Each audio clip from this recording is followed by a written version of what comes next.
wa iyano inanataku desosyo inanovalikwa nawe simbulan na itafitiavano lebe tuizao Rabula velo now so no vaniri quitsao kana nyato difisi itsao kana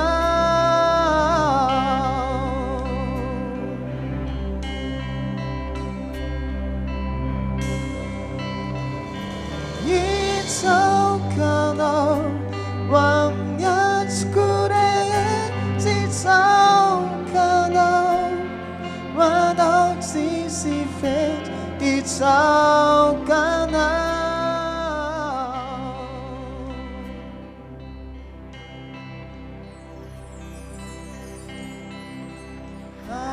Avos wan fumba fisay na kwe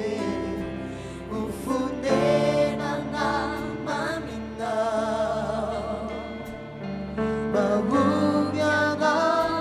ifyay na kwe anovano setino wata Mautama na yano tesosyo Tsuterite jande ni fanai no Hitahifu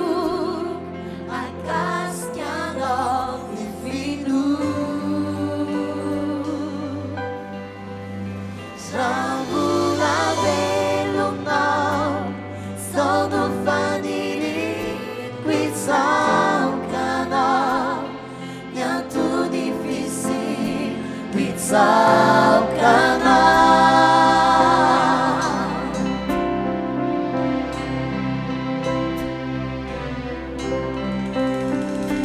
Quitsao kana Nyanskure Quitsao kana Wanaw sisifet Quitsao kana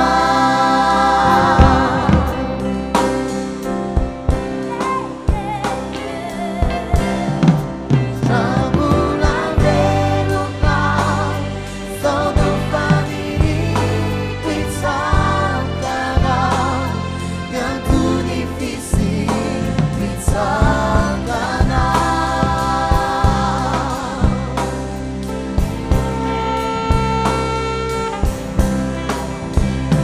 Quitsao kana Wanyashkure Quitsao kana Wanaw sisifet Quitsao kana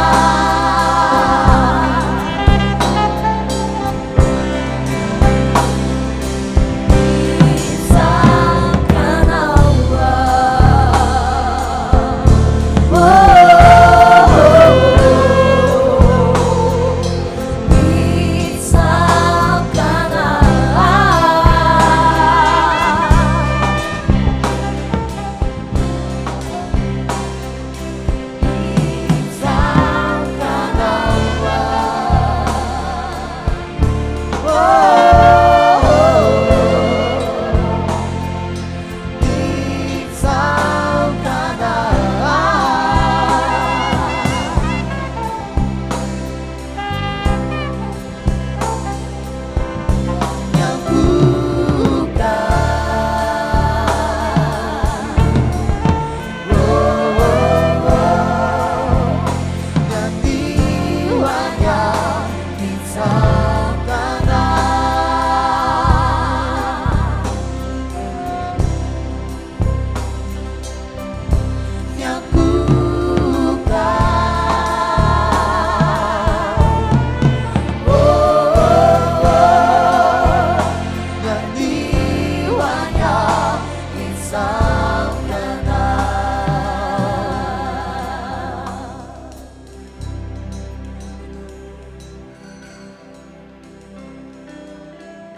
Quitsao kana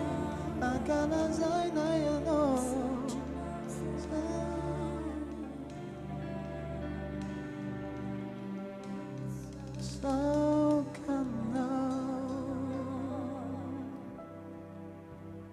voalohany dia misaotra an'Andriamanitra lehibe isika ary makasitraka azy a satria no fahasoavany lehibe dia izao isika nataony velonaina izao ary tsy vitan'izany fa nataony natratra ny andro androany zay andro lehibe tokoa eo amintsika kristianina araka ireny fanentanana zay fa nataoko ho anareo ireny arabaina daholo zany tsika rehetra naiza naiza no misy atsika any amin'ny tokantrano misy atsika rehetra any manarak'izany a ho amanokana dia raisiko ho androm-pahasoavana lehibe ho antsika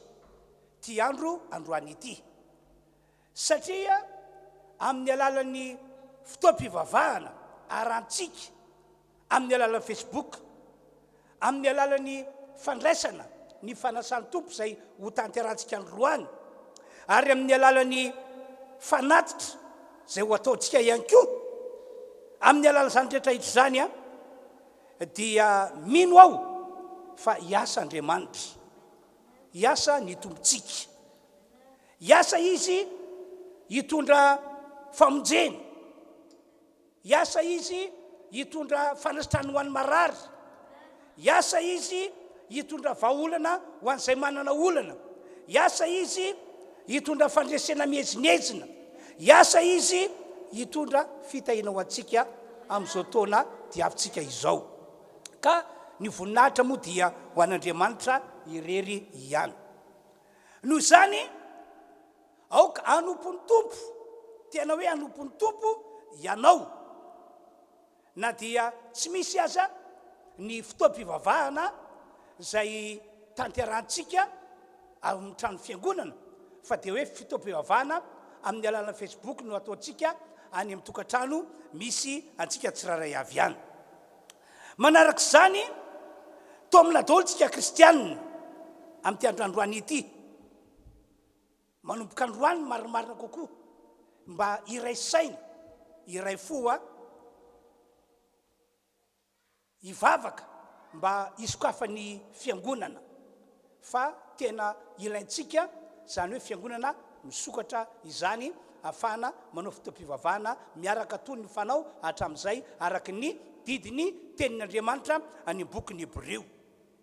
ivavaka isika mba ho resitosika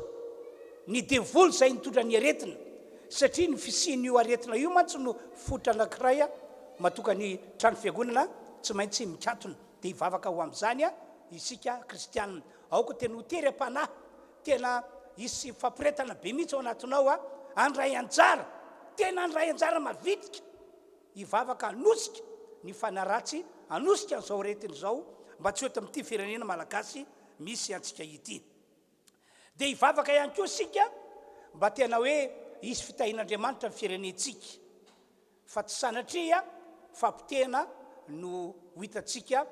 aorianao fa hoe fitahin'Andriamanitra mba azo voninahitra Andriamanitra satria hainy zany tsy haintsika olombelona ny manao zany fa hain'Andriamanitra tokoa ka dia mitaona antsika rehetra ao a mba handray anjara mba hanao vavaka tokoa hanao vavaka arabaky teny zay zany ny amin'iny tompoko fa dia andaontsika hivavaka metraka an'izao fotoana izao a eo an-tanan'Andriamanitra aoka hivavaka daholontsika rehetra any amin'ny tokantrano misy atsika any zany ry tomp'Andriamanitra rainay malala rainay zay nan-danitro misaotra anao zahay noho ny fahasoavanao lehibe sy famindramponao satria nomenao tompon'andro avelomana iainana ka natratra nyity andro androany ity ary mito aminao mba anao zao fotoam-pivavahana lehibe izao fotoam-pivavahana zay afanay mandray ny fanasan'ny tompo sy afanay mitondra ny fanatitra ihany koa mino zahay fa tsy andalo fotsiny ny andro androany fa tena isy zava-tsoa lehibe zava-tsoa lanitra ho tanterahanao aminay sambatan'olona na dia tsy misy ary a ny fotoam-pivavahana ato amin'ny trano fiangonana fa dia any amin'ny tokantrano tsiraray avy any ny rehetra no manatanteraka an'izany matoky anao Andriamanitra izahay zay mihainy mivavaka ataonay ary matateraka sitraponao amin'ny androandroany ety amin'ny anaran'i Jesosy no anaovana vavaka misaotra ray malala amen zay zany tompo fa dia anao iranankitelo mifanesy isika etsika mideran'ny tompo ho any aroana tokantrano any mandraisa anjara midy arahan'Andriamanitra amin'ny fontsika rehetra tompoko samy ho tain'Andriamanitra avokoa isika idiran'Andriamanitra tsika amin'izao fotoana izao dia andao ankalazaintsika ilay Andriamanitra izay topontsika satria isika dia manompo Andriamanitra velona dia amin'ny maha-Andriamanitra velona ny Andriamanitra tsika dia manasanao amin'ny anaran'i Jesosy ho fanajantsika azy andaotsika hitsangana raha ny tokantrano ianao dia mitsangana amin'ny toerana misy ianao homeo voninahitra ilay Andriamanitra ambony ny Andriamanitra rehetra ilay mpanjaka amin'ny mpanjaka ilay efa nandresiny fahafatesana efa nandresiny aretina nandresiny zavatra rehetra andao ankalazaintsika izy amin'ity androany ity zany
isoratsy an'Andriamanitra zay fidiarana ny arantsika nanao zay a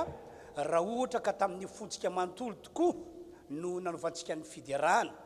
na dia atao hoe telo mianakary ianareo ny an-trano dia mianaka na mandididina zay ny isanareo a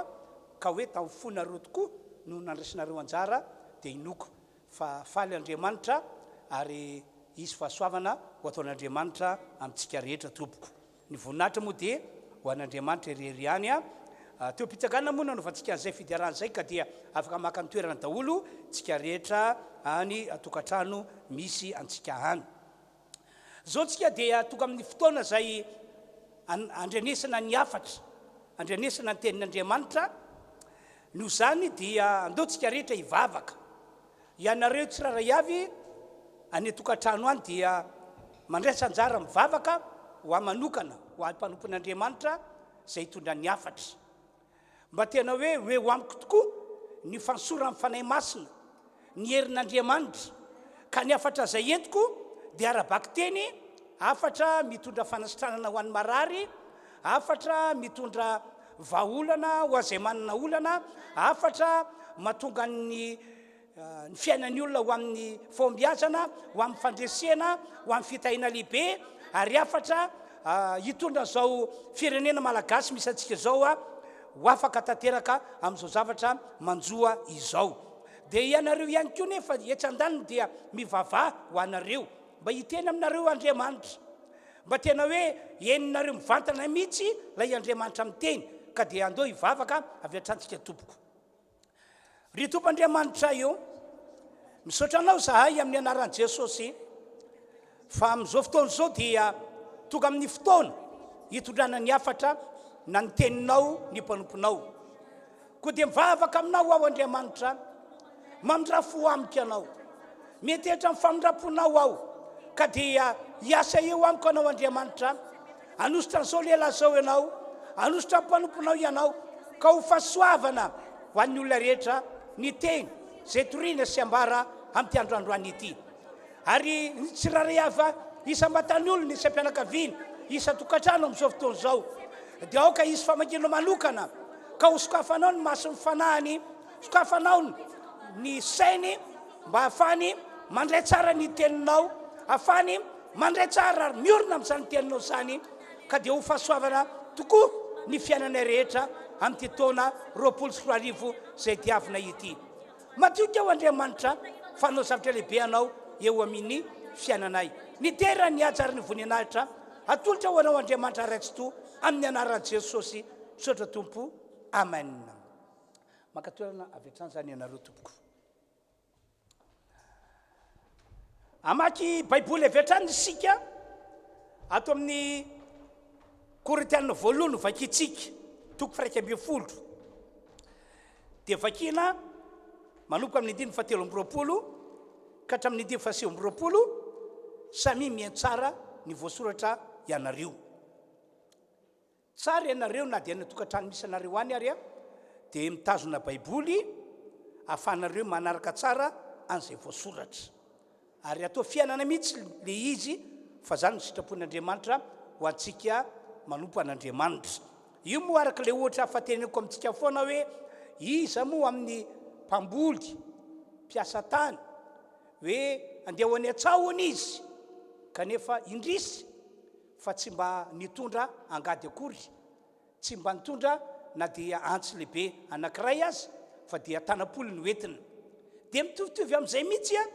ny fiainana manompo an'Andriamanitra hoe anompo an'Andriamanitra rain'i Jesosy Kristy isika dia verina fa zava-dehibe eny atanantsika ny baiboly izany toa zao voasoratra Korintiana voalohany toko 1:20 manomboka amin'ny 7:20 fa izao efa nandray tamin'ny tompo zay natolotra anareo kosa fa Jesosy tompo tamin'iny alina iny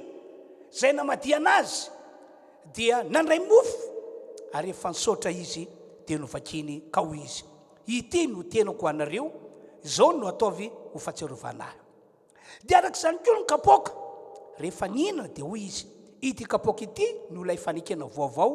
amin'ny rako izao no ataovy ho fahatsiarovanahy nao vina no misotro ianareo fa nao vina ianareo no mihinana itony mofo itony sy misotro ankapoaka dia manambara fahafatesan'ny tompo ianareo mandra-piavina. Manomboka amin'ny 17 indray. Koa nasovy no mihinana mofo sy misotro ankapoaka ny tompo amin'ny fanahy mendrika dia homeloka amin'ny tena sy ny ran-tompo izy. Fa aoka ny olona amantatra ny tenany dia aoka izy hinana ny mofo sy sotro amin'ny kapoaka, fa zay rehetra mihinana sy misotro dia hinana sy misotro fanamelohana ho an'ny tenany ratsy mamantatra ny tena izy. Avy amin'ny alalan'izay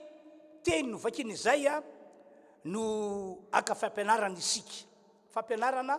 izay natao ho fiainantsika kristianina mandritra ny fahavelomantsika eto ambonin'ity tany ity.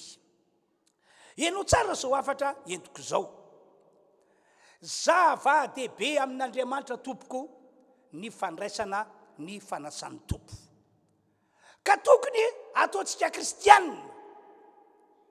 ho zava-dehibe ihany koa le izy. Ary eto dia manambara aminao amintsika rehetra izay manaraka zao fotoam-pivavahana izao fa raha mazava aminao, raha mazava amintsika ny antony mahatonga antsika tsy maintsy mandray ny fanasan'ny tompo.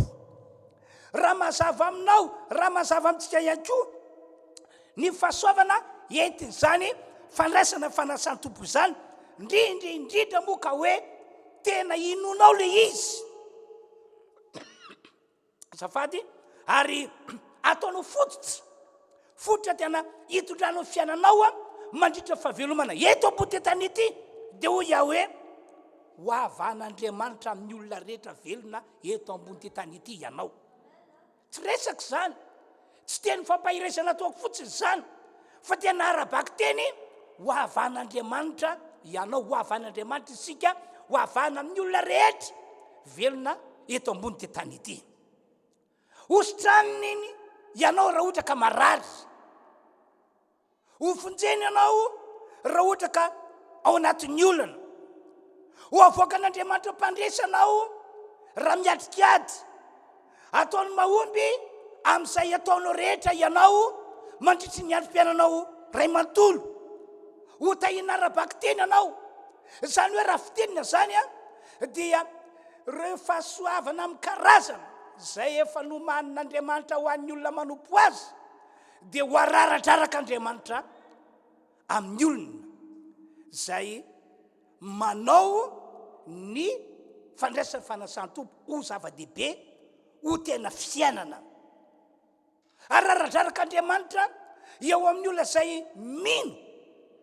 mino fa misy fahasoavana ao amin'ilay fandraisana ny fanasan'ny tompo. Eno tsara iany ny fanazavana hitako amintsika rehetra, ny fandraisana ny fanasan'ny tompo ry havana malala dia tsy fombafomba mpivavahana na sosoka taty aoriana akory, fa didin'ny tompo Jesosy mihitsy le izy, didin'ny tompo Jesosy. Fa mandrisy ny alim-pahavelomana eto ambony tany ity ho an'ny olona izay manompo an'Andriamanitra, ho an'ny olona izay manompo an'ilay izy atrairay, dia didiny mba andray ny fanasan'ny tompo foana izy mandritry ny androm-piainany rehetra. Ny tanjon'i Jesosy amin'izany mantsy dia izao: voalohany, mba tsy hanadino an Jesosy mihitsy isika mpino kristianina, mba tsy hanadino an Jesosy mihitsy isika mpino kristianina, fa mba ho tsarovana foana Jesosy mandritra ny fahavelomana eto ambony tany ity. Jesosy inga mandriamanitra azy dia mahafantatra fa io olombelona io dia possible hoe manadino azy. Rehefa mandeha ny fotoana dia manadino azy ny olona. Rehefa mba misy ny fety kristianina voatsaroany hoe ay Jesosy ohatr'izao izy, fa amin'ny ankapobeny manadino azy ny olona. Tsy mety amin'Andriamanitra nefa izay fiaina izay hoe ianao olona navotan'Andriamanitra, navotana tamin'ity zao tontolo zao ity, navotana niasorana teo an-tanany devoly, ary nofidiana mba ho isan'ireo olona nompo an'Andriamanitra, ary indrindrandrindra mba na fiainana mandrakizay. tsy mety amin'Andriamanitra raha ohatra ka olona tahaka izany no manadino an'Andriamanitra, manadino a Jesosy. Zany no antony natonga Jesosy nandidy fa asiana ny fandraisana ny fanasan'ny tompo. Ahoana ho Paoly apôstôly raha ny tantarany teny nataon'i Jesosy izy araka ilay novakitsika teo averiko vakiny Korintiana 2:2-7:20 zao ny teniny. Ary rehefa nisaotra Jesosy dia novakiny dia hoy izy, ity ny tenako anareo zao no ataovy ho fahatsiarovanahy. Dia arak'izany koa kapoaka rehefa nihinana dia hoy izy, ity kapoaka ity no ilay fanekena vaovao amin'ny rako zao no ataovy ho fahatsiarovanahy, na oviana no misotro ianareo. Ka ny fandraisa fanasan'ny tompo zany dia izay mihitsy ilay izy hoe hitoman'Andriamanitra antsika kristianina mba tsy hanadino an Jesosy mihitsy fa saika isan'andro dia tian'Andriamanitra ny fiainantsika ho fiainana mahatsiaro an Jesosy hatrany hatrany. Faharoa, nandidy ihany koa Jesosy mba hisy ny fandraisana fanasan'ny tompo, mba hatongatsika kristianina, mba hatongatsika olon'Andriamanitra tsy hanadino ny fahafatesan'i Jesosy ihany koa. Averiko indray hoe nandidy Jesosy mba nandidy atsika kristianina izy mba hanatrika ny fandraisana fanasan'ny tompo hatrany hatrany, mba hatongatsika kristianina, hatongatsika olon'Andriamanitra tsy hanadino mihitsy ny fahafatesan'i Jesosy Kristy dia ilay fahafatesana teo ambony hazo fijaliana. Araka ny volazan'i Paoly mantsy, rehefa mihinana mofo zao ianao, rehefa misotro amin'ny kapoaka ihany koa ianao, dia zao voalaza hoe rehefa mihinana ianao, rehefa misotro ianao dia manambara ny fahafatesan'i Jesosy ianao amin'izay fotoana izay. Vakina rehefa avy eo ny teny. Fatelo, ity fandraisa fanasan'ny tompo ity ihany koa raha ny voalaza Baiboly no arahana sy jerena dia natao iainana mandra-piavin'ny tompo. Zany hoe mandra-pahatonga Jesosy ho avy eny amin'ireo lanitra apakatra ireo izay azy, mba hitondra an'ireo izay azy ho any amin'ilay toerana izay fanamboariny, dia natao iainana foana ny fandraisana fanasan'ny tompo. Andao ke vakitika voasoratra eo amin'ny 2:20 Korintiana 2:1-20. Fa naoviana ianareo no mihinana ito mofo itony sy misotro ankapoaka dia manambara ny fahafatesan'ny tompo ianareo mandra-piavina. Mazava be mihitsy ny voasoratra. Fa naoviana ianareo no mihinana ito mofo itony sy misotro ankapoaka dia manambara ny fahafatesan'ny tompo ianareo mandra-piaviny. No zany amin'ity androany ity zay andro ny raintsika hoe fotoan-dehibe, dia hoy aho hoe aza atao zava-maivana mihitsy na ihany koa hoe aza atao fombafomba ny fandraisana fanasan'ny tompo.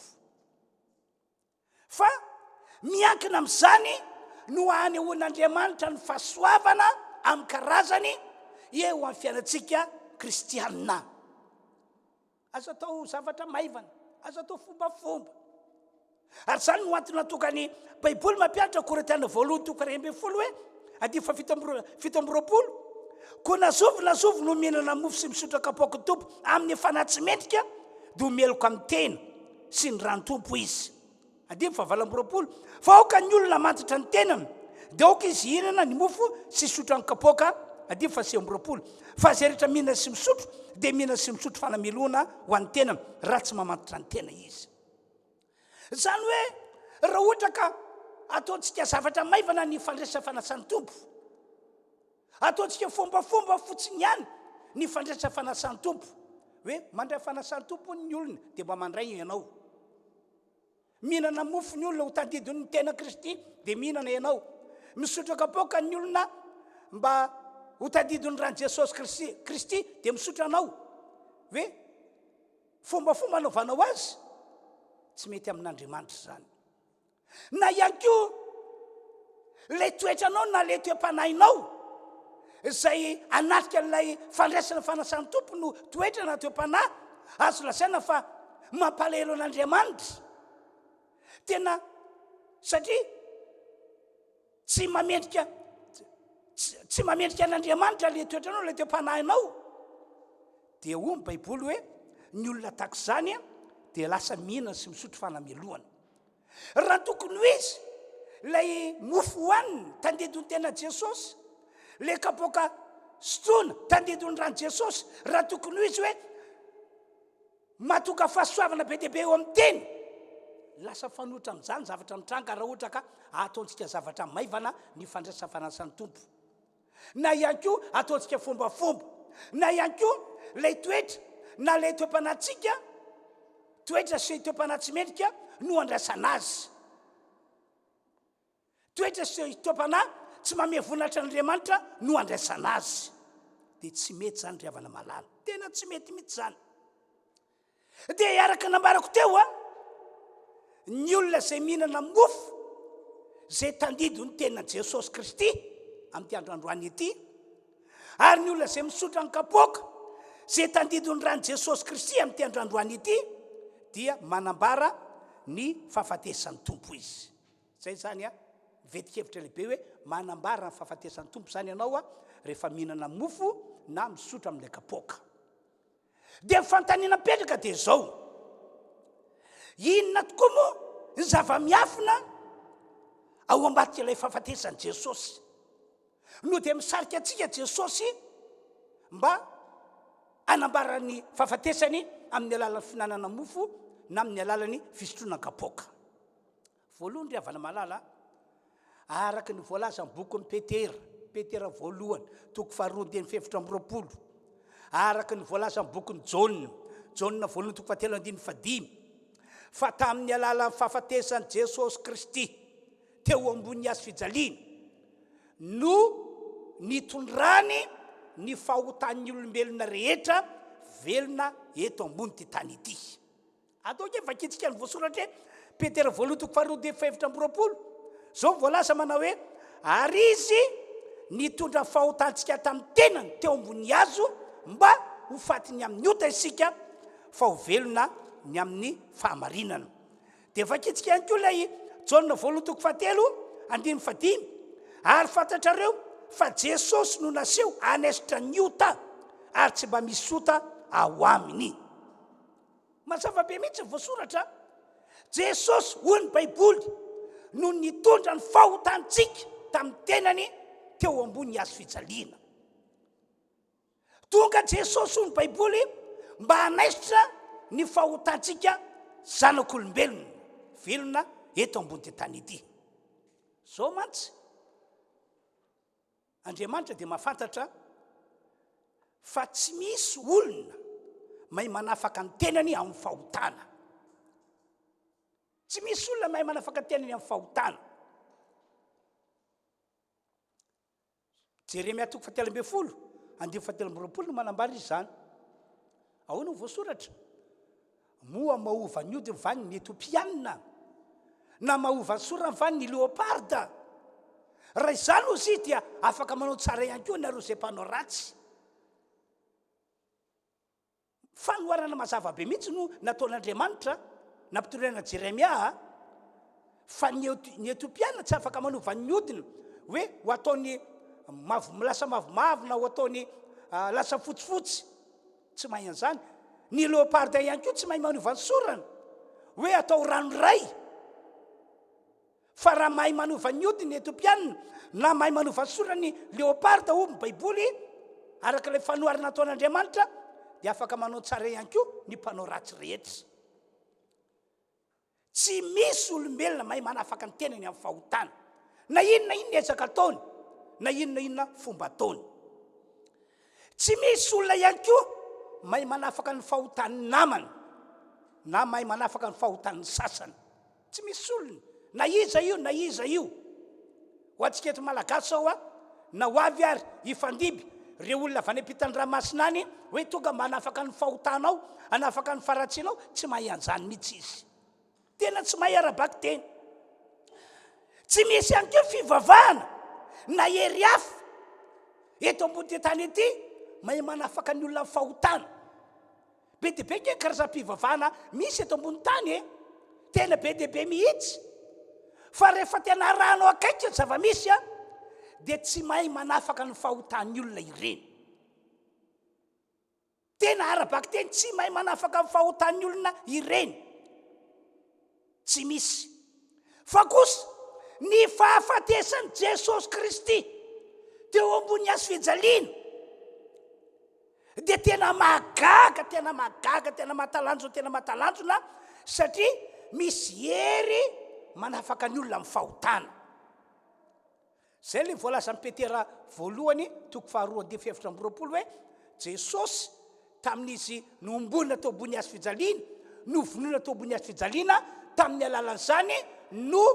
nisin'ny herin'Andriamanitra ny asa nanafaka ny fahotany olombelona rehetra ary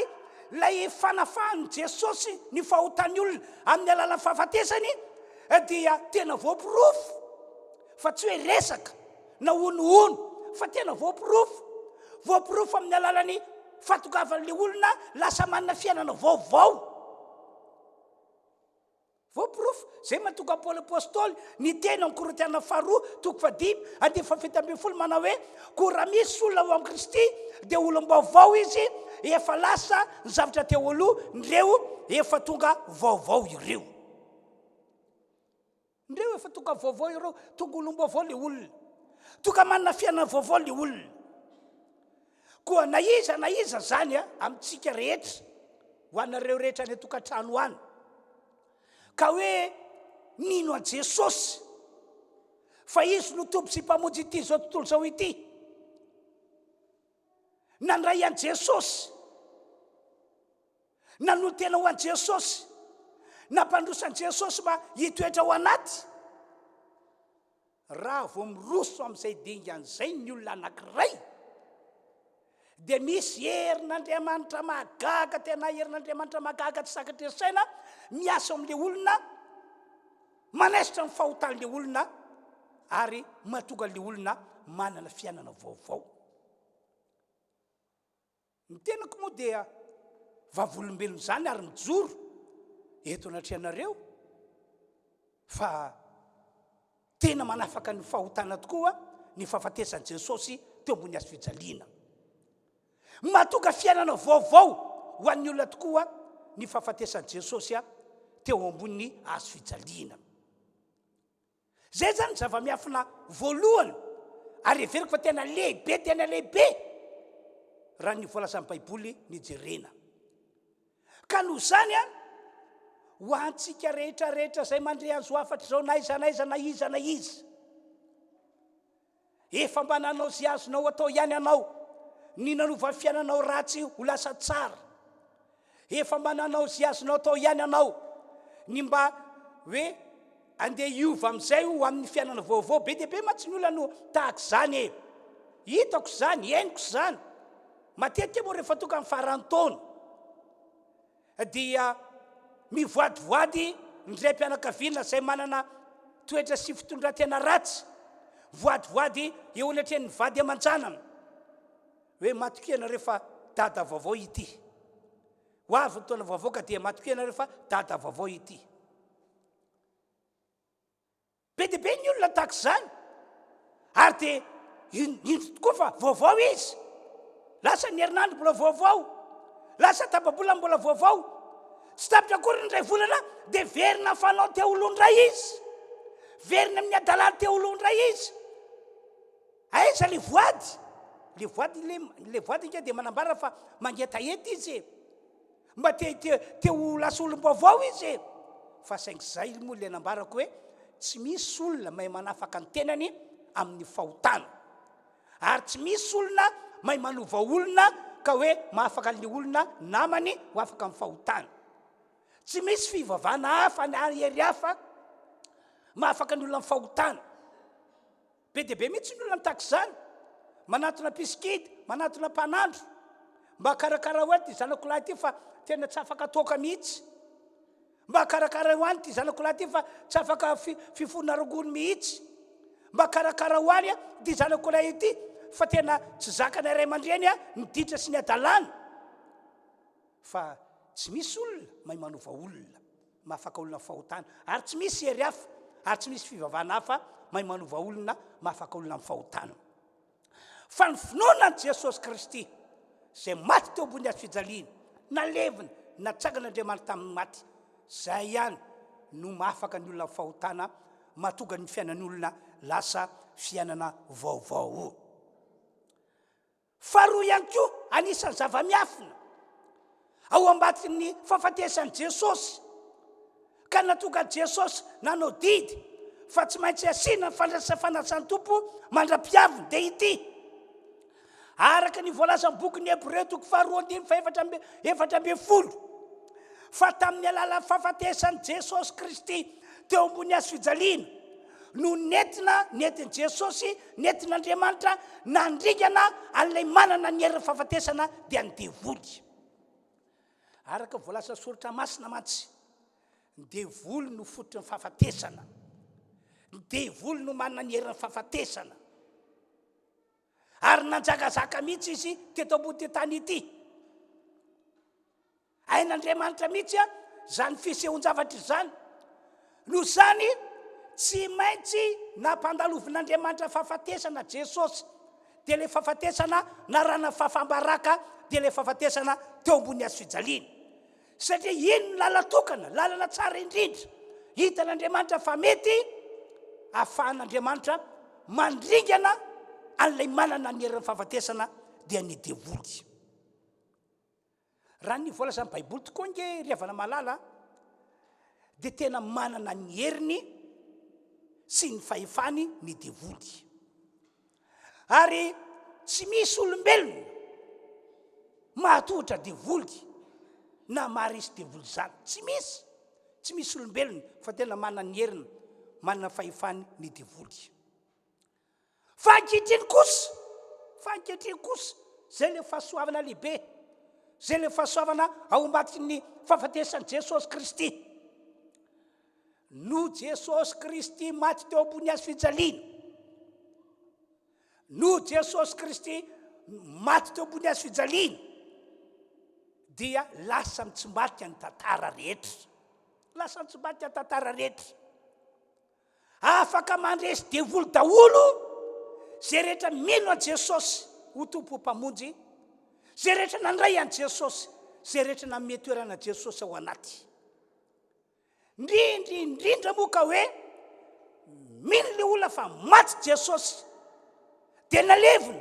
ary nitsagana tamin'ny maty tamin'ny andro fahatelo tsy edikevitra tsy asiana resaka lavabe intsony fa afaka mandresy devoly ny olona tahak'izany lasa manana hery sy fahefana ambony lavitra no ny hery sy fahefana ananany devoly ny olona zay mino an Jesosy efa maty teo amboniny hazo fijaliana ary manana Jesosy velona ato anatiny fanamariana kely tsy fantatry ny devoly hoe nivadika ho zava-doza ho azy ny fahafatesan'i Jesosy Kristy tsy fantany zany fa raha fantany zany fantatany am-boalohany dia tsy nosamborina Jesosy tsy notsaraina Jesosy tsy nombonina teo ambony hazo fijaliana Jesosy nosamborina io nge Jesosy notsaraina io nge Jesosy nombonina teo ambony hazo fijaliana io nge ka devoly ny tao ambadika devoly daholo ny tao ambadika reny efa trany am-boalohany dia fa ny masaka tao an-tsainy devoly dia hoe mila vonoina Jesosy mila vonoina Jesosy satria eniny devoly tamin'ny alalan'ny magy eniny hoe tonga ty ambony tany lay tompony tompo lay mpanjaka dia rehefa nanadiady izy nandinika izy dia tena ozy dangereux be lay Andriamanitra tsy toa no nanaiky tonga olombelona nanaiky tafosy ra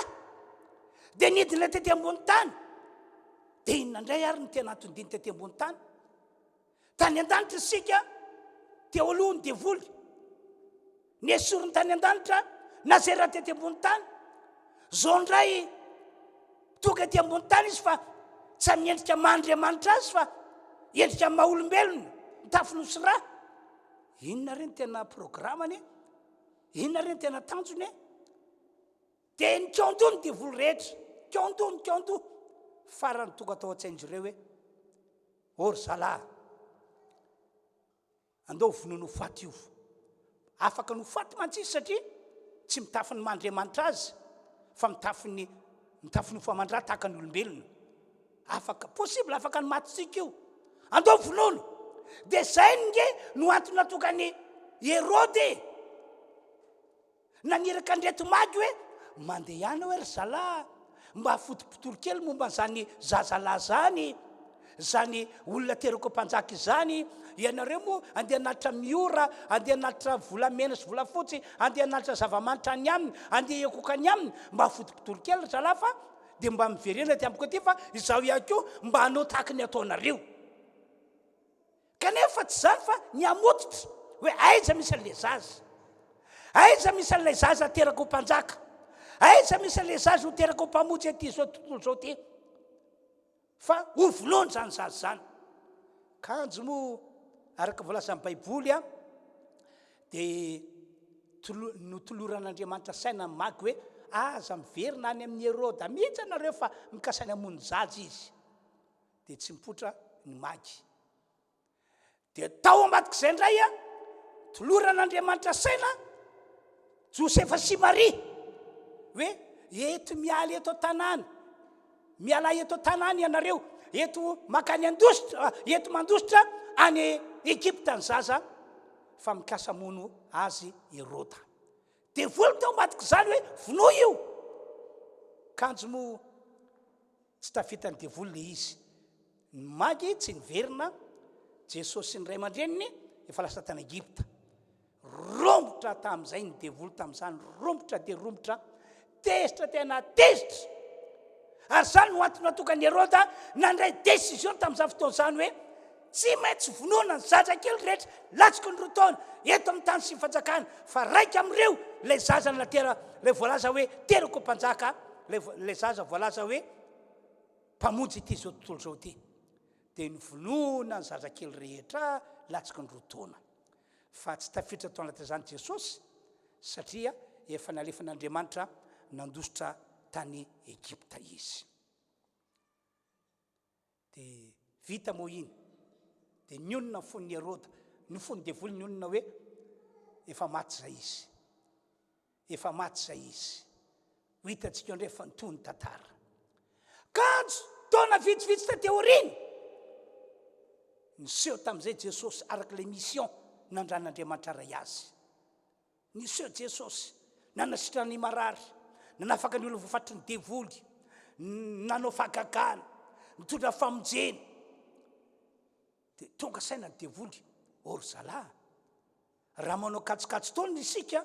mba dinio nge, dinio, fa so dia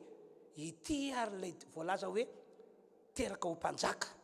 iteraka ho mpamonjy ity zao tontolo zao ty. Fa tsy tafiditra tao anatin'ny lisitry ny olona maty izy tamintsika namono ny zaza rehetra. Tena raha ny zava-misy aloha zavatra ataony ankehitriny tena io mihitsy no izy. Nanomboka teo indray dia nifofoniany Jesosy ny devoly tamin'ny alalan'ireo fariseo, tamin'ny alalan'ireo sadoseo, tamin'ny alalan'ireo mpanoratan-dalàna, tamin'ny alalan'ireo mpitondra fivavahana tamin'izany fotoan'izany.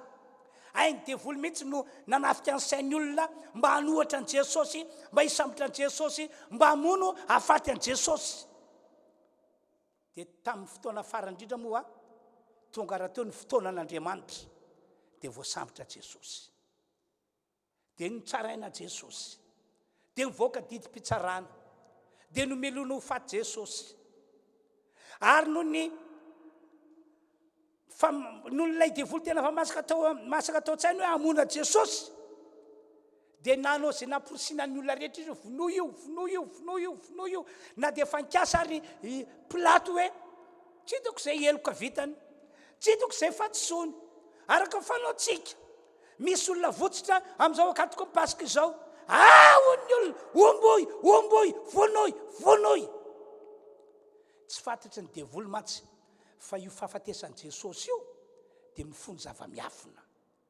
Tsy fantatry ny devoly lay voalazan'ny Hebreo 4:7 manao hoe satria manana nofo aman-drano zaza dia manana ray zany ihany koa Jesosy mba hafany mandringana an'ilay manana ny herin'ny fahafatesana amin'ny alala fahafatesana teo ambony azo fijaliana. Dia eno tsara kely voasoratra ato amin'ny Korintianina voalohany ato 2:9 eno tsara ny voasoratra ary tsy nisy nalaly zany ny mpanapaka zao tontolo zao devoly io mpanapaka zao tontolo zao io fa raha nalala izy dia tsy nombony tamin'ny azo fijaliana ny tompony voninahitra. Tsy nalala lay zava-miafina ao maty fahafatesan'i Jesosy mihitsy ny devoly fa raha nalala izy dia tsy nombony tamin'ny azo fijaliana Jesosy Kristy. Kanjo mo voasambotra Jesosy hoy dia nitsaraina Jesosy dia nivoaka didim-pitsarana dia nomelona ho faty izy. Tamin'ny Jesosy nombona tao ambony azo fijaliana rahakoraka nge ny any devoly rahakoraka nge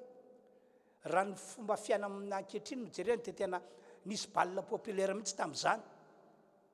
tena rahakoraka nge dia maty Jesosy voatapitra ny any Jesosy tonga dia nisy herin'Andriamanitra nanorotoro nanitsakitsaka ny devoly tonga dia teony eo ihany fa tsy hoe nandeha tsikelikely fa teony eo ihany tonga dia voaringana ny devoly torotoro ny devoly teo ny devoly vo tena nifampiapanga iala ihany no fototrao problème zao iala ihany no tena naporisika hoe vonoy zao raha tsy namono azy raha tsy naporisika ianao hoe ndao vonona io dia tsy nisy zao problème zao tsika torotoro zao tsika ringana ao anatsony azo atao resitsika resy tany an-danitsika resy ankehitriny dia ambony tany akeo mbola resy zany daholo ny korotatsaina nanana ny devoly tamin'izany andro zany. Ary ny tena zava-doza tamin'ny devoly dia ity tsy hoe Jesosy irery ihany no na voaringana na voatorotoro ny devoly fa zay rehetra mino an Jesosy mino an'ilay fahafatesan'i Jesosy teo ambony azo fijaliana ary indrindrindrindra mino ny fitsakanan'i Jesosy Kristy tamin'ny maty ny olona tahaka izany ihany koa dia afaka ny andresy devoly tena afaka andresy devoly zay ny tena mafy be tamin'ny devoly tena mafy efa resika tany an-danitra torotoro ny Jesosy isika tety ambony tany ankehitriny ihany koa ireo zanak'olombelona zay nataontsika sambelona no baboantsika indro ankehitriny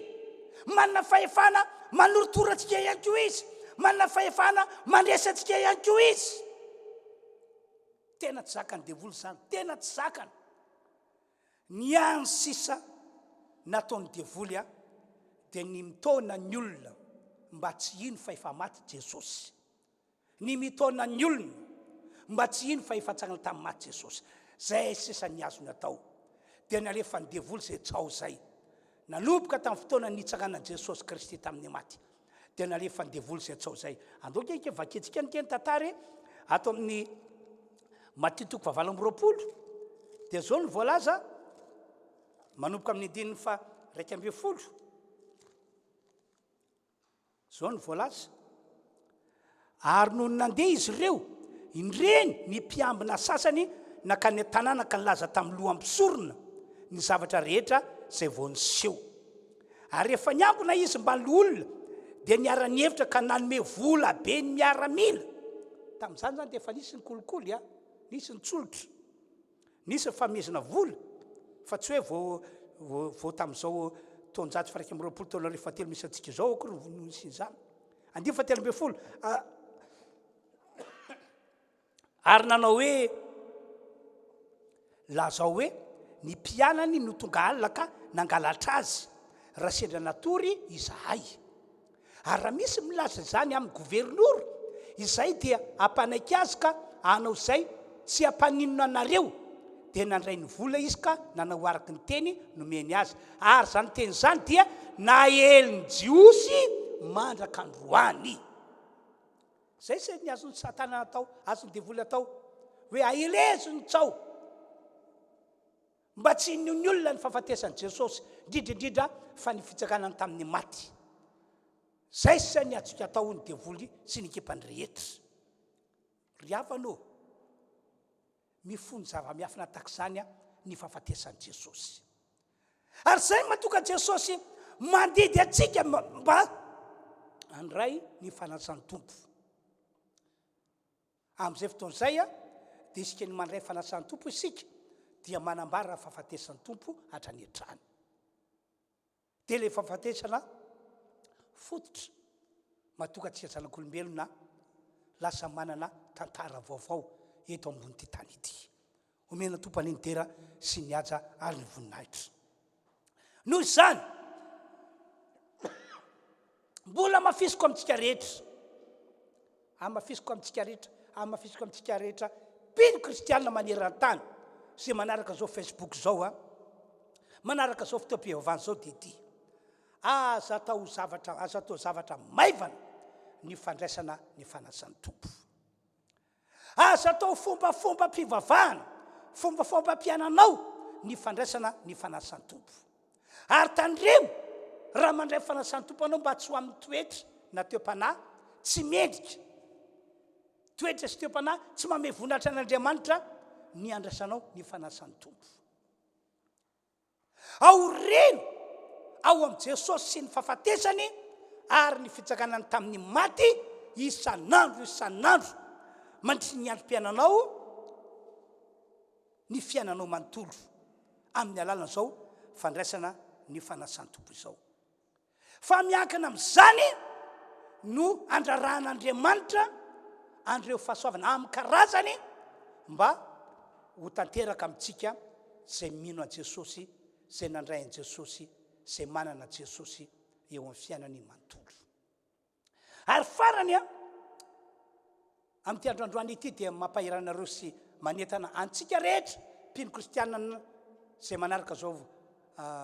fotoam-pivavahana izao amin'ny alalan'ny Facebook ny tenako. Manomboka androany dia mijoro tsara ho an'Andriamanitra ianao. Mijoro tsara ho an'Andriamanitra ianao. Misy fakapanahy entiny devoly amin'ny ganana fa mijoro tsara ho an'Andriamanitra ianao mba tsy horesiny zany. Mijoro tsara ho an'Andriamanitra ianao mba tsy voataonany mihitsy. Ny apôstôly Jakoba moa efa name torohevitra Jakoba 5:7 hoy izy ekeo Andriamanitra toero ny devoly dia andositra anareo izy. Ny tera ny aja ary ny voninahitrany dia ho an'Andriamanitra ray zanaka fanahy masina. Andao tsika rehetra amin'izao fotoana zao hiaraka hivavaka ho anareo ny tokantrano any. Aoka tena hivavaka ianao, alokatra ny vavanao ianao, ary ny tombavaka ao dia hoe misaotra anao Andriamanitra, misaotra ny fitiavana lehibe ny tiavanao anay, fa Jesosy Kristy zanakao dia efa nataonao nandalo fahafatesana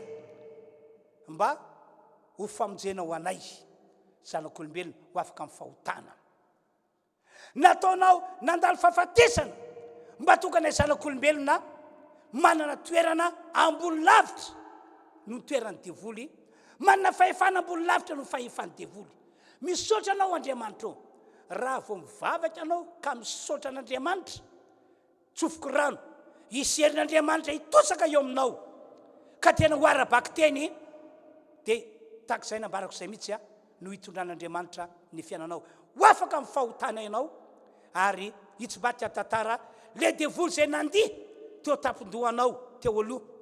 ianao indray no mandiha eo amin'ny tapony ary maitsaketsaka azy amin'ny anaran'i Jesosy. Ndeo hivavaka arak'izany tsika rehetra. Ry Andriamanitra, ry ilay Andriamanitra tsy tompon'izao rehetra izao, misaotra anao zahay noho ny fahasoavanao lehibe sy ny famindramponao ka afaka nanambarany teninao tamin'ity androandroany ity, afaka nitarika fotoam-pivavahana ho an'ny olona rehetra any amin'ny isa tokantrano ho an'ny tenako na dia tsy nisy ary ny fotoam-pivavahana tato amin'izao tranonao zao Andriamanitra. Mino sy matoky aho fa anapaka fen'ny fiainana rehetra ianao satria mino zay fa efa maty Jesosy ary efa nalevina ary efa tsagana tamin'ny maty tamin'ny andro fatelo. Mino zany zay ary resy latrany amin'izany ny fo amam-pananay ka dia andray fahasoavana tokoa zahay amin'ity androandroany ity. Andray fahasoavana zay amin'ity androandroany ity. Misaotra ary Andriamanitra io amin'ny anaran'i Jesosy. Misaotra tompo. Amen. Alleluia. Dia amin'izao fotoana izao tsika tonga dia iroso avy hatrany amin'ny fandraisana ny fanasan'ny tompo. Averiko vakina le teny. Korinthiana voalohany toko faha 2:17. Fa izao efa nandray tamin'ny tompo izay natolotra anareo kosa. Fa Jesosy tompo tamin'iny alina iny izay namadia anazy dia nandray ny mofo. Ary rehefa nisaotra izy dia novakiny le mofo dia zao ny teniny. Ity ny teniko zao no ataovy ho fahatsiarovanahy. Androany zany tsika dia iroso amin'ny fampiarana an'izay teny nataon'i Jesosy zay. Ety an-tanako zao misy mofo. Ity mofo ity dia raisitsika eny an-tananareo ihany koa misy mofo. Ary ny mofo eny an-tananareo reny ho antsika isan-trano naiza misy atsika dia raisitsika hoe tandido ny tenan'i Jesosy iny. Le tenan'i Jesosy zay efa nokapokapohina, notorotoroina, nopotipotena, ho fitondrana ny fahotantsika. Fa ankoatran'izay dia ho fanasitranana ny aretintsika ihany koa. Dia ho voasoratra hoe rehefa niraisin'i Jesosy le mofo dia novakiny. Dia zao ny teny manao hoe hano ity ny tenako ho fahatsiarovanahy. Ka dia hivavakantsika amin'izao fotoana izao ho an'izay mofo eny an-tanantsika zay tandindon'ny tenan'i Jesosy. Ka dia tazomy eny an-tananao dia hivavakantsika aorina zay dia hinana ny mofo isika rehetra. Ataoko fampare atsika jiaby any amin'ny tokantrano misy atsika any. Hivavakantsika. Andriamanitra, isaorana ny anao fa nataonao nisy ty fotoana androany ity ary nitominao zahay mba iroso amin'ny fandraisana ny fanasan'ny tompo. Koa eny an-tananay ankehitriny ny mofo tandidon'ny tenanao Jesosy. Le tenanao nopotipotena, notorotoroina ary tsy nisy nafantarana olona intsony tamin'izany fotoana izany. Nekenao ny niaritra an'izany ho famonjenanay ho afaka amin'ny fahotana, ho fanasitranana anay izay marary. Koa dia hinana an'ilay tenanao zahay ankehitriny amin'ny anaran'i Jesosy. Amen. Dia samiary maka ny ampany amin'izay mofo eny an-tananao eny dia ho antsika amin'ny anaran'i Jesosy. Misaotra tompo. Ity ny tenanao, ity mofo ity no tadido ny tenanao izay nopotipotena, notorotoroina ka miara-minana an'ity mofo ity izay ho marika fa efa maty mitondra fahotanay ianao ary mitondra ny aretinay. Amen.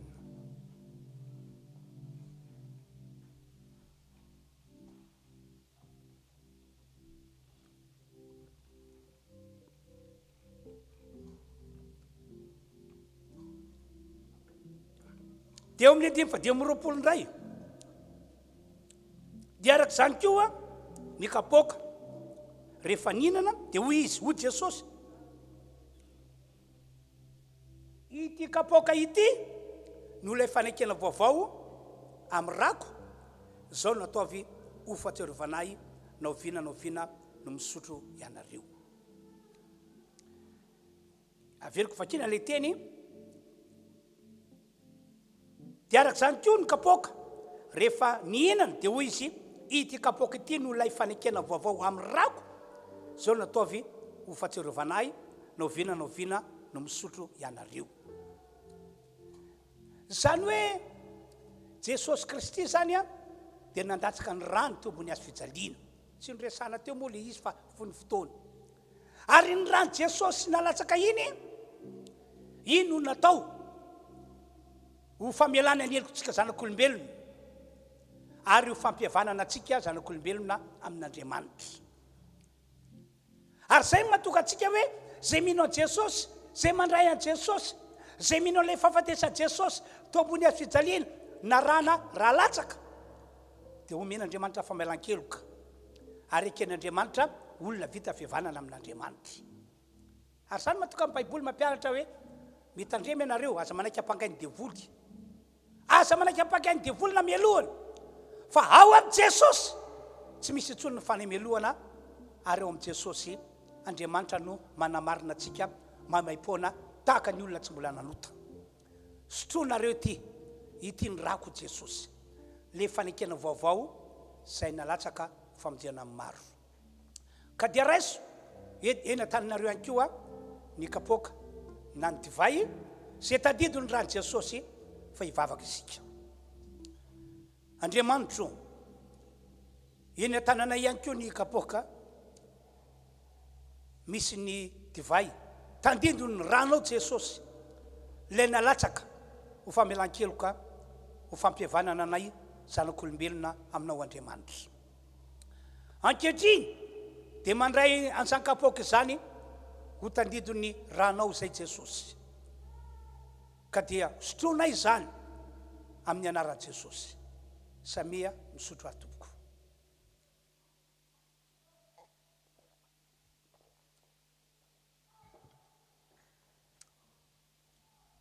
Dia toy izay tsika famakina teny,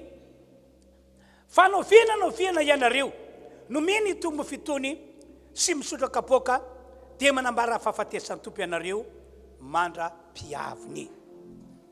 Ny dera ny atsara ny voninahitra ny ho an'ny Andriamanitra irery aminy. Andao tsika hivavaka amin'izao fotoan'izao saotra an'Andriamanitra no izay fahafahantsika nandray ny tenin'Andriamanitra izay ary indrindrindrindra no ny fahafahantsika nandray ny fanasan'ny tompo zay inoko fa tena fahasoavana lehibe ho antsika le izy. Ry tompoandriamanitra eo, ankehitriny dia misaotra anao zahay no ny fahasoavanao lehibe ka izay rehetra na izanay misy anay dia afaka nanatrika ny latabatrao ka nandray ny fanasan'ny tompo, nihinana ny tenanao ary nisotro ny rano ao. Ankehitriny Andriamanitra dia misy matoky izahay fa dia ho amarinonao eo amin'ny fiainanao, eo amin'ny fiainanay le zava-miafina no filosin'ny fahafatesan'i Jesosy to ambony hazo fijaliana, ary ny zava-miafina no filosin'ilay fitsakanan'i Jesosy Kristy tamin'ny maty. Misy izahay fa hisy zavatra lehibe sy magaga tsy takatra ny sainay eo amin'ny fiainanay. Ho voavonjy amin'ny fanahinay, ho sitrana amin'ny aretiny izahay, ho afaka amin'ny olana izahay,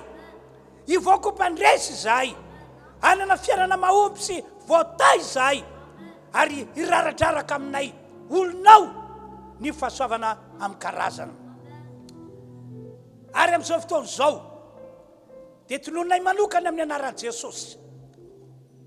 no zao fandraisana fanasan'ny tompo nataonay izao dia ambaranay ampasahina amin'ny finoana fa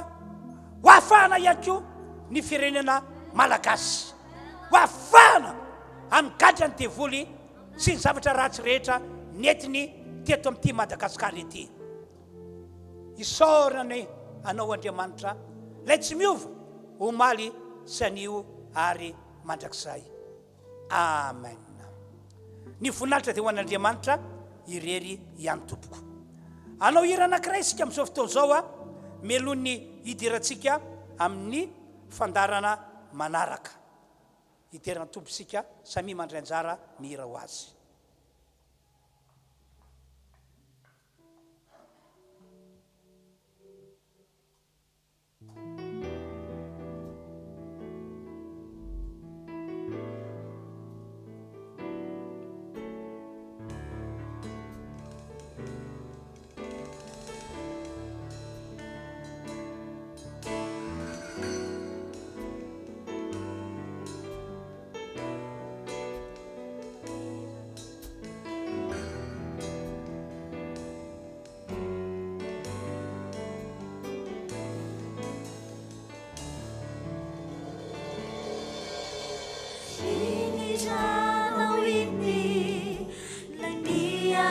iharetanao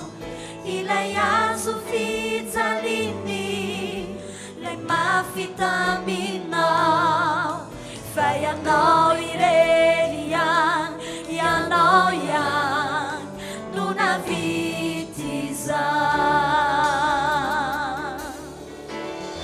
iniranao iny lay niaretanao ilay azo fijaliny lay mafitaminao fa ianao ireny ianao ihany no navidy izany iniranao iny lay niaretanao ilay azo fijaliny lay mafitaminao fa ianao ireny ianao ihany no navidy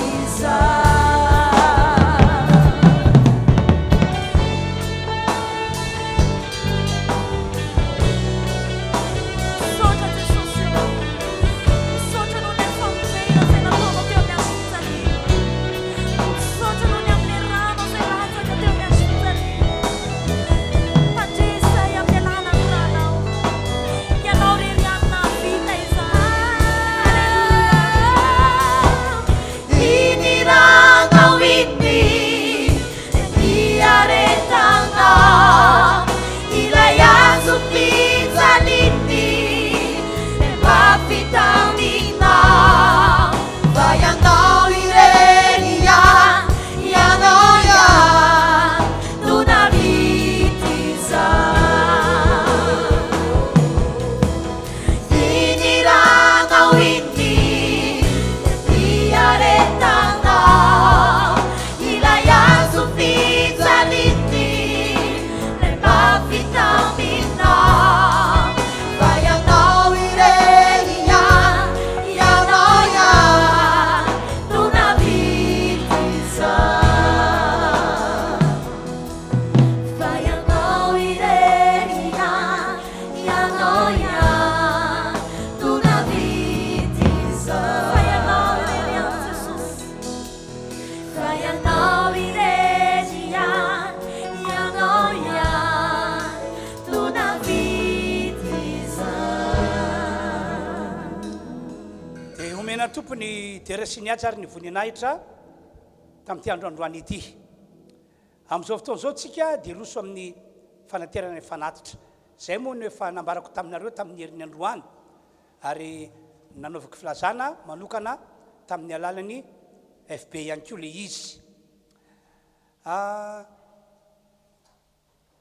rehefa nandinika aho dia ohatrany hoe tsy feno ny fotoam-pivavahana zay ataontsika raha ohatra ka tsy misy ny fanaterana fanatitra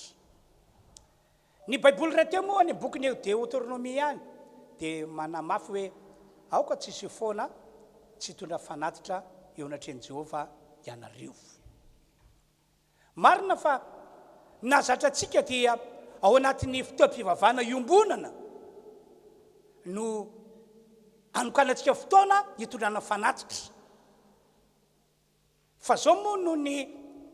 confinement zany dia any atokantrano daholo ny tsiraray avy amintsika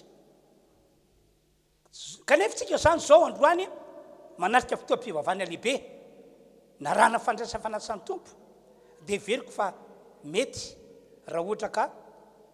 arahantsika fanatitra ihany koa zay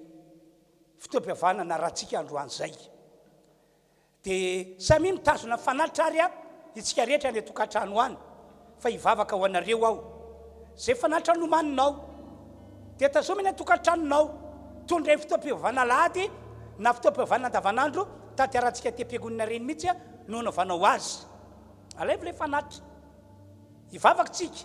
raha mino anao dia tompo hitany ara-bolanao hitany ara-piainanao izy ara-pivelomanao mino an'izany aka dia matonga amin'ny teny vavaka antsika tompoko Andriamanitro amin'izao fotoana izao dia iroso amin'ny fanaterana fanatitra izahay tsy mbola nanao zavatra tahaka zao mihitsy izay hatramin'izay indrindra moa tao anaty zao confinement zao fa mino aho fa matoa nanapa-kevitra fa asiana fanatitra androany dia veriko fa zay mihitsy ny lalana hitahinao ny fiangonanao, hitahinao ny ara-bolana, hitahinao ny ara-pivelomana, ka reo zay nianjera tamin'ny asany tsy tafarina intsony ny asany amin'ny anaran'i Jesosy ny herin'Andriamanitra no anarina azy ka ho tavaverina amin'ny lony ny fiainana. Reo zay tsy nanana asa dia azo asa ka andray fitahina, andray vola eo an-tanan'izy. Reo zay very fananana very vola noho ny aretina nisy noho ny zavatra hafa ny tranga androany amin'ny alala zao fanalitra lehibe ho ataon'izao dia ho averinao ny fatiantoka, honerinao ny fatiantoka araka ilay faminaniana nampitondrainao ny joelam-paminany ary mitsangana hoen'ny olona rehetra maneran-tany ny mpanomponao Andriamanitra amin'ity androandroany ity amin'ny anaran'i Jesosy. Mandity fanaratsy aho fotony olana misy amin'ny kristianina miala amin'ny anaran'i Jesosy, miala amin'ny anaran'i Jesosy ary tsofoko rano ho amin'ny fahasoavana daholo ny olona rehetra zay nanaraka ty fotoam-pivavahana ity. Ho anao Andriamanitra ny tera ny aja ary voninahitra anio apitso ary mandrakizay misaotra ray malala. Amen. Zay zany tompoka dia ataovy tahaka ny aty am-piangonana mihitsy ny fiainareo tokantrano asovy misy zavatra eo plateau na tsy haiko no ametranareo fanatitra rio dia rehefa avy eo holazaiko aminareo zany hoe ahoana sy ahoana ny tokony atao dia nareo etanko zany dia tatazana fanatitra raha nabaviato manaty azy eto zany dia ny tompany hitantsika ndao tsika mbola hanao hira anankiray ao anatin'izany rehetra izany.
voninahitra moa an'Andriamanitra farantsika ny fotoana zay niarantsika tamin'ity fotoam-pivavahana ndray mandeha ity ka dia ny fahasoavana ny ho amintsika tsirairay avy isambatany olona isam-pianakaviana ary isan-trano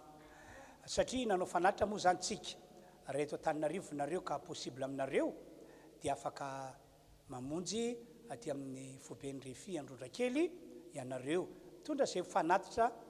vitanareo menakavy tao an-trano tao be dia be ny vitanareo faly ny tompo kely ny vitanareo satria zay no azonao natao dia faly foana ny tompo amin'ny fonareo no anateranareo zay fanatitra zay inoko fahitain'Andriamanitra lavitra moa misy anareo mety hoe tsy sotratra anareo ny makatia dia afaka amin'ny telefonina ianareo fako manorevitra anareo indray hoe ahoana zany no anaovantsika azy numéro ny telefona moa hitanareo eo amin'ny inona reny lazako azy amin'ny ekrany aminareo eny dia afaka miantso ahy ianareo hivavaka atsika marina fotoana tompoko ry Andriamanitra raina eo vita somatsara ny fotoam-pivavahana tamin'ity androandroany ity fahasoavana ho anay vahoaka kristianina zany fahasoavana ho an'ny fiangonanao rehetra izany fahasoavana ho an'ity Madagasikara ity ihany koa zany koa dia tiaraina isakalazaina mandrakizay ianao misy zahay fa tahorina ty fotoam-pivavahana androany ity zay narana fandraisafanasana tompo sy fanatitra dia isy famonjena magaga ho ataonao ho an'izao firenena izao ka ho restotra zato isan-jato mitevolo mpitondra le aretina ka hisokatra ny fiangonana hafanay manompanao Andriamanitra ianao nge no azo tera rehefa misokatra ny fiangonana ianao mahazo voninahitra satria vory marobe ny olonao amin'izay anompanao tsofoko rano ny rehetra samy andray fahasoavana amin'ny anaran'i Jesosy amen zay zany tofoka dia mirary fahasoavana ho antsika rehetra mirary tontolo andro sambatra ho antsika rehetra tompoko